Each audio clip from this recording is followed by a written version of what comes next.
This is the Everyday AI Show, the everyday podcast where we simplify AI and bring its power to your fingertips. Listen daily for practical advice to boost your career, business, and everyday life.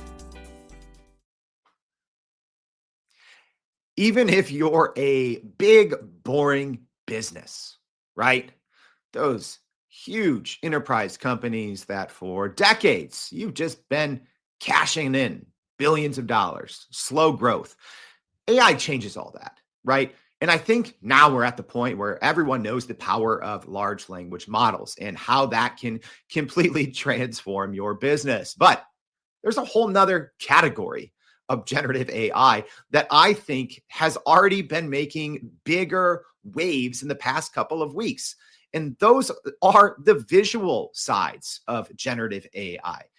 From recent announcements from OpenAI and their Sora and Google Veo and, so many different creative platforms, I think are changing how companies can use AI and also what consumers want and what they expect. But I'll tell you this, even if you are a big, boring business that you've never been on the cutting edge of cool and marketing and advertising and visuals, I think you might want to listen up because I think the future of AI-powered storytelling is going to completely change. And our guest today can help walk us through it.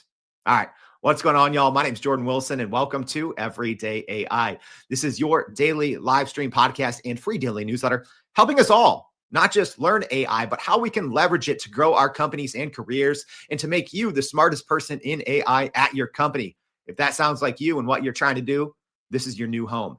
Our website, youreverydayai.com. Go over there, make sure, sign up for the free daily newsletter. We'll be recapping today's conversation, but there's also hundreds of episodes and thousands of hours of other podcasts, videos, written content, everything you need to know to grow. It's there sorted by category, no matter if you want to learn about healthcare, marketing, HR, or something else. It's all on our website ready for you. So make sure you go check that out.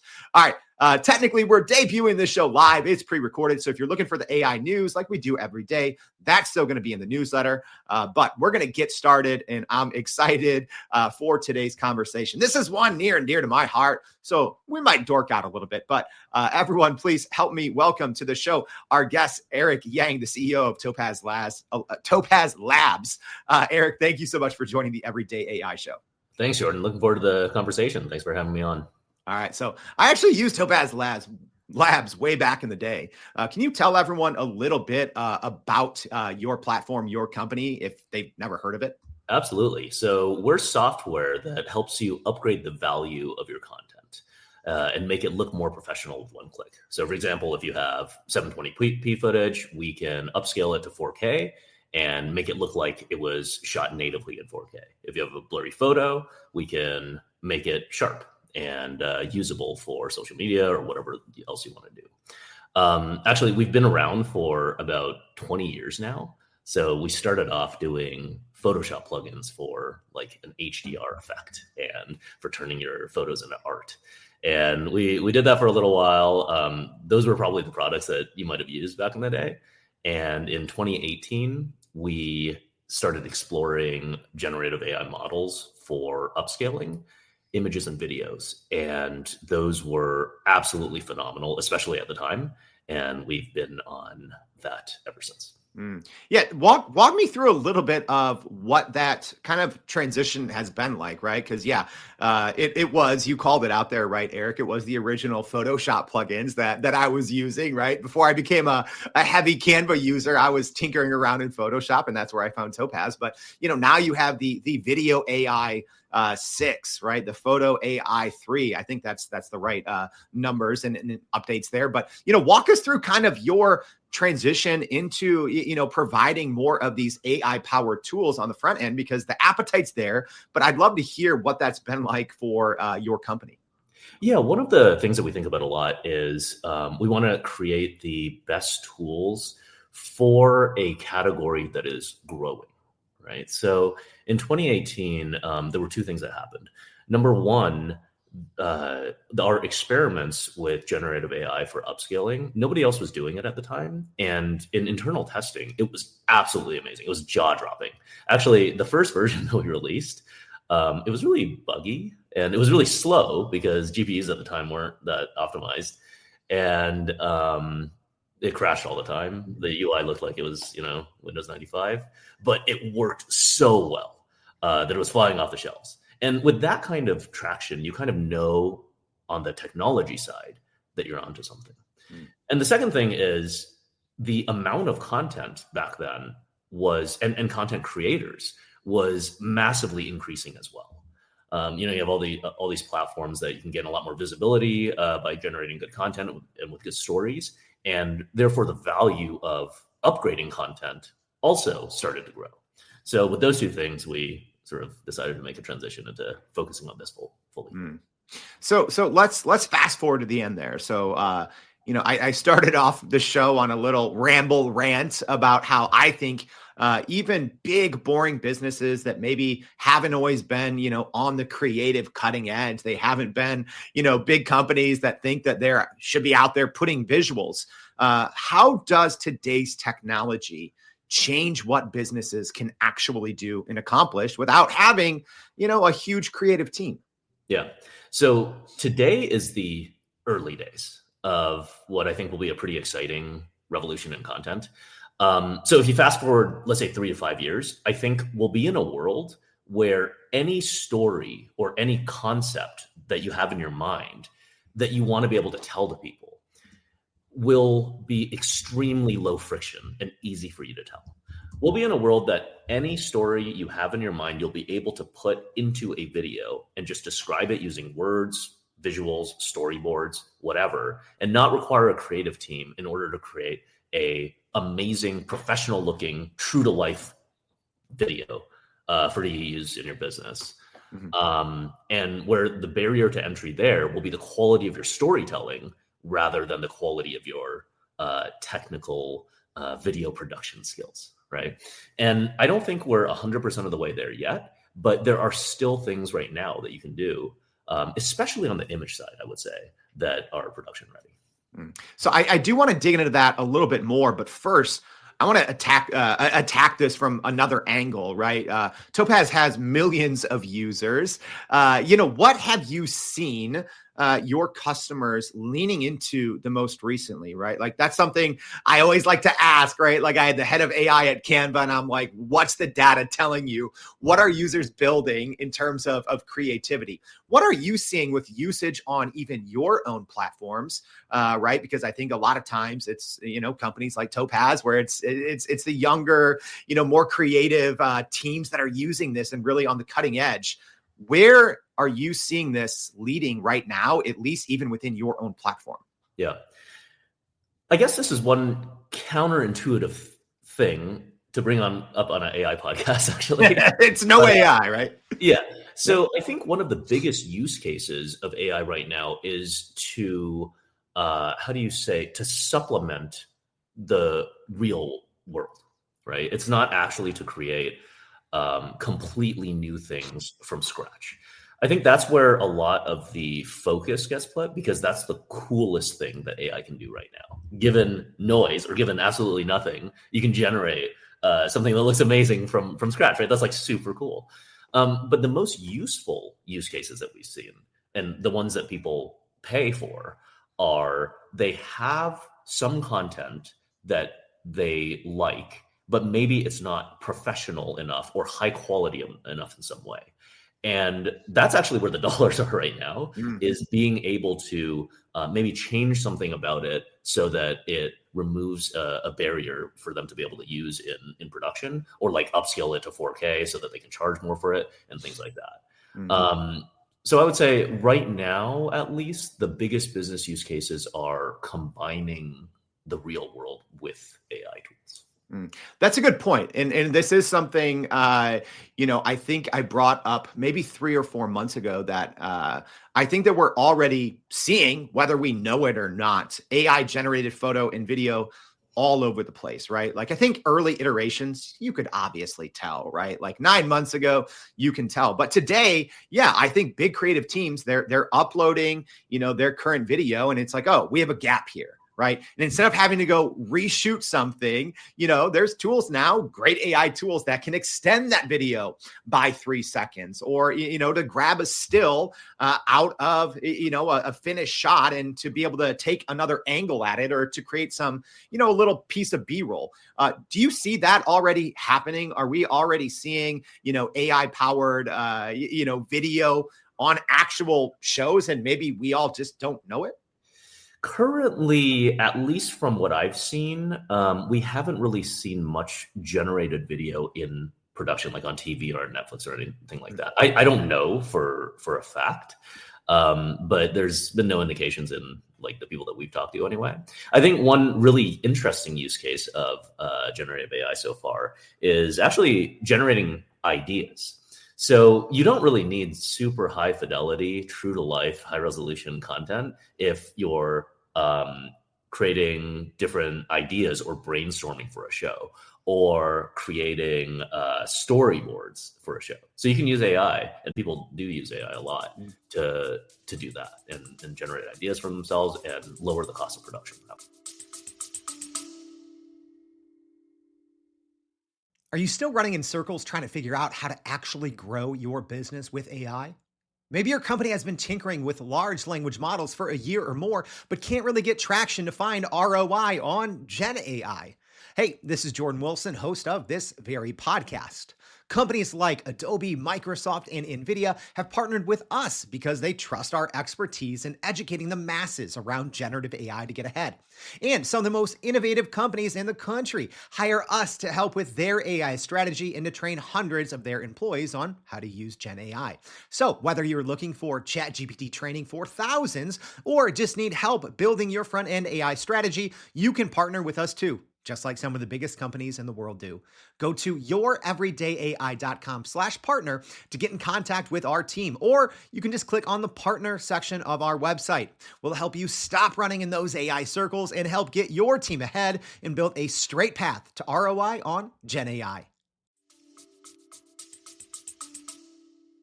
Oh yeah, cost of production. I think that's something that there's no argument, right? Like it's already gone down exponentially. Faster shoots for big creative teams, right?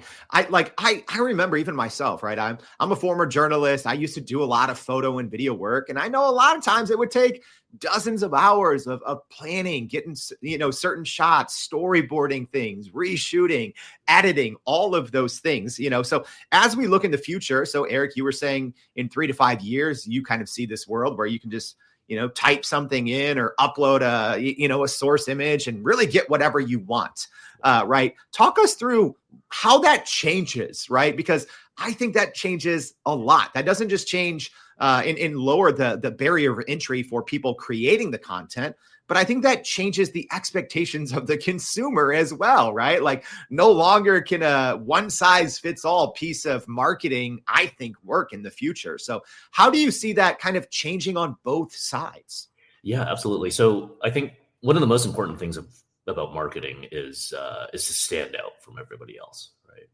And historically, or I guess within the past, 50 years or something, one of the really good ways to stand out is to have really high production value, to have inspiring, aspirational content that other people look at. It's like, wow, that's really great. I think in the next 3 to 5 years, that is no longer going to be a barrier to entry. Everybody, me, you, everybody listening to this is going to be able to produce the most professional and realistic content that anybody can create just based on the stories in your mind. So then you got to think about, okay, what is the differentiating factor then? And I think the differentiating factor will be the quality of the stories, the creativity of the content that you're actually putting out. Which is, I think, a great thing to happen to the world, because that's the value of communication, and that's the value of content. So I think that'll probably be the biggest change, where the best stories will eventually win, rather than just the being able to hire a production team and actors in order to tell your story. Yeah. So it's obviously no secret how much over the years. So first with just faster internet speeds, and then social media, right? But video dominates, right? I think some of the most recent studies I've seen is, more than 92% of internet users are watching videos every single week, right? No surprise there. But even for yourself, can you talk about your own experience? I always like learning from the people who are building these companies. How even have your kind of habits changed or consumption changed, with the rise of video and all of these creative AI tools? How has it changed for you personally in both what you're consuming and maybe what you're creating? Yeah, for sure. I think for me personally, I'm trying to learn golf right now, right? Hey, same. I'm terrible too. I'm really, really bad. But I historically I've always learned using books. And so I actually bought a golf book to try to learn from it. It's like a 50-year-old book or something. And it was pretty good. But I think the biggest impact, of course, has been watching random videos from creators on YouTube that are actually way more useful than this book that somebody took years to write. And I think that's a pretty big change that has been brought about by the democratization of content that on YouTube, and that's actually super useful to me and my golf. But I think in the future that'll be compounded even 1,000 times, right?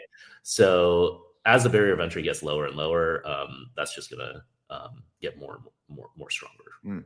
So speaking of the future and that barrier, what should companies be looking at, right? So, obviously I see people falling in three buckets, like those that haven't done creative visual storytelling well, those that have done, and then everyone else in between. So how do all of these new tools, these new features, these new generative AI breakthroughs, right? How should these companies and decision makers listening to this very show, how should they be preparing, right, their next year's marketing plan, their advertising, their communications, right? Because things happen so freaking fast, right? How can companies, plan ahead and actually take advantage and grow with all these AI advancements? Yeah, at the end of the day, AI is a better tool. So I think the way that I see it is any company has growth goals, and a lot of that revolves around obviously distribution.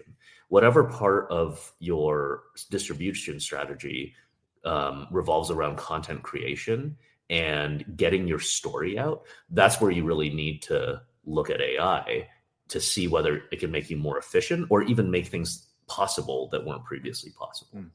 I think actually the storyboarding part and being able to work with real visuals as you're creating the stories in your mind has been a big way that we've seen even current technology be able to help substantially and lower the cost of production. I think in the next couple of years, you'll be able to produce final content or final videos, especially, very easily as well. Yeah. And there's obviously those huge no-brainer upsides, right? Like Eric, you keep bringing up storyboarding, which I think is one of the best and easiest use cases, right? Because in the end, I think there's still this piece of authenticity that I think we sometimes just glaze over, right? Because we get so excited about, the AI future of storytelling and all of these tools. So how can you still balance that authenticity, that human in the loop, that, human appealing to other humans? How can companies balance that when it's so freaking easy to just go in there and, go into these AI systems? And I get right now, a good eye can still detect that they're AI generated, but probably not much longer. So how do you balance that authenticity? Yeah, that's a great question. So this has actually happened before, right? So back in the day with film photography, you can, change the exposure and dodge and burn it a little bit, and but it would still look like the photo. So basically photos were very believable kinds of things, a record of history, right? After digital photography, a couple of things happened. Number one, actually, the barrier to entry of photography became way lower, and a lot more photographers started coming around. Number two, though, with Photoshop, all of a sudden you couldn't believe what's on the page anymore, right? You can literally have anything um, be depicted in a photo.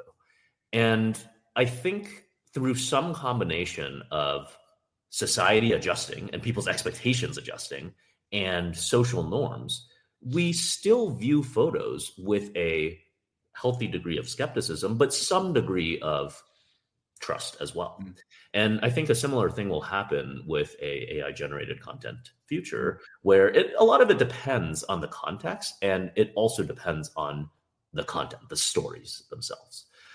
So just like with big technological innovations in the past, people will adapt to the realities of an AI generated content future. And I'm personally pretty excited to see how it goes. Yeah, and I'm glad you brought up the classic example of photography going from film to digital, and then through the Photoshop eras, right? Where Photoshop became a verb, and people were always like, "Oh, that's photoshopped," or "That's not real, that's photoshopped," right? But I think society had this nice 10 to 15 year period where they could adjust their expectations, right? Where it wasn't just like overnight, every single thing everywhere was photoshopped. But sometimes I feel that this is where we're at with AI, right? Like society isn't going to have 10 to 15 years, right, to adjust to AI images and AI videos, because they're starting to, really, I mean, you have AI companies like Runway, right, signing deals with major film studios like Lionsgate, right? So it's inevitable that it's already happening, and it is happening, and it's going to continue. So how do we as a society, right, how do we have to go through that Photoshop moment to see what's real, what's fake? And are there any dangers to too much of our future storytelling being driven by AI? It's hard to predict. Yeah, I mean, there's definitely risks, I think. I think one of the interesting things that will happen in a future where there's 1,000 times more AI generated content, actually the value of real content, the ones that you actually go out with a video camera or your iPhone and shoot, it actually disproportionately goes higher, the value, because there's going to be less of it in relation to everything else. So I think I don't necessarily believe in a technological barrier to being able to tell, like, watermarking a real piece of footage or something like that. But I think societally, we will value content that we trust is actual recording of reality more than AI generated images.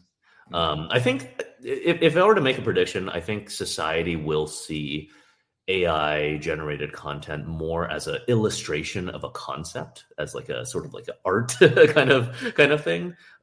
Whereas we will still place heavy emphasis on recording reality through actual videos and images, similar to how we do right now with images.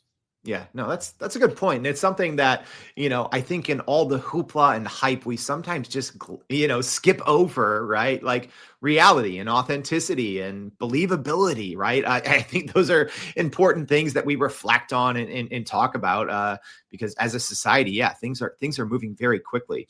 Eric, you talked earlier that, hey, maybe in 3 to 5 years, you might be able to tell a story that looks very real and can really help, your next product launch, your next, service that your company comes out with. But maybe aside from being able to, essentially create a new story from scratch with a text prompt, as an example, in the next 3 to 5 years, what other area of AI generated storytelling are you really paying attention to, right? Like, as a leader of a company that's competing in this space, what's maybe that more incremental steps, maybe not in the next 3 to 5 years, that you're looking at and you're like, this is a big area. This is something I'm excited about, and brands need to pay attention.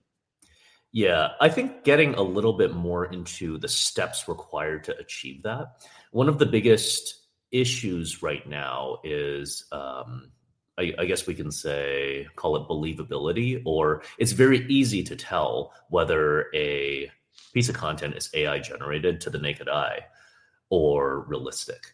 And there's some pretty challenging technical problems associated with this. But one of them is that the texture and the resolution and the sharpness of the videos right now isn't good enough. And that's the piece that we're spending all of our time trying to solve right now, basically making the video quality and texture look believable enough to where you wouldn't be able to tell versus a real video. Yeah, that makes sense. Yeah, I think we're getting there though, right? Like, I mean, what do you see for that? Is that another couple months, couple quarters, couple years still, right? Like I follow this maybe way too closely. So I think sometimes I'm too deep in the rabbit hole, but how long do you say until something like that happens? Probably in 3 years. Okay, there we go. Right at that 3 to 5 year, 3 to 5 year timeline. Yep. Nice. We have something in the very early stages right now that can, for example, take one of your old 30-year-old video clips that you can barely see any detail in there and restore it to HD. That is obviously it still has some issues. You can't. It's not like you shot it with your iPhone today, but it's believable enough to where you would absolutely want to use it and send it to your grandma or something like that. Yeah, that's huge. That's so cool. In 3 years, it's gonna be way better than it is right now. Yeah, that's so cool. And I think that's another one of those overlooked areas, right? Everyone just wants to, make 1,000 new videos for whatever. But yeah, what about our memories that we've already created, but maybe don't look very good or, are missing those details, the smile on grandma's face or whatever. That's an interesting, another use case for, AI powered storytelling. Yeah, absolutely. I mean, at the end of the day, it's all about humans, right? AI isn't going to consume content. So it's at the end of the day, it's all about people creating content for other people to consume. And the key part of that is the stories. So, Eric, we covered a lot in today's conversation, from what y'all are working at Topaz to, where the trends are going in the industry, kind of the pros, the cons, the scary things, the exciting things. But what would you say as we wrap up? What's the one most important thing for our audience to know when we are talking about the future of AI-powered storytelling? Yeah, I guess I would say just try things out because it's about to be really, really exciting. I personally can't wait to live in the future where you can imagine anything and create professional, great looking content from it. I would be able to use that. I would use that every single day. And I'm really excited for what's coming next. All right. Well, what's coming next? We're always going to keep you in the loop. So thank you so much, Eric, for joining the Everyday AI Show. We appreciate your time and your insights. Likewise. Thanks, Jordan. All right. Hey, as a reminder, y'all, we covered a lot and there's a lot more. So we're going to be recapping today's conversation. Maybe you heard something that Topaz is working on and you're like, yo, I want to see that. Don't worry, it's all going to be in the newsletter. So make sure if you haven't already, please go to youreverydayai.com. If you find this helpful, please share this with your friend. If you're listening on the podcast, please subscribe to the channel, leave us a rating. We'd appreciate that. And more than anything, please join us tomorrow and every day for more Everyday AI. Thanks, y'all. And that's a wrap for today's edition of Everyday AI. Thanks for joining us. If you enjoyed this episode, please subscribe and leave us a rating. It helps keep us going. For a little more AI magic, visit youreverydayai.com and sign up to our daily newsletter so you don't get left behind. Go break some barriers, and we'll see you next time.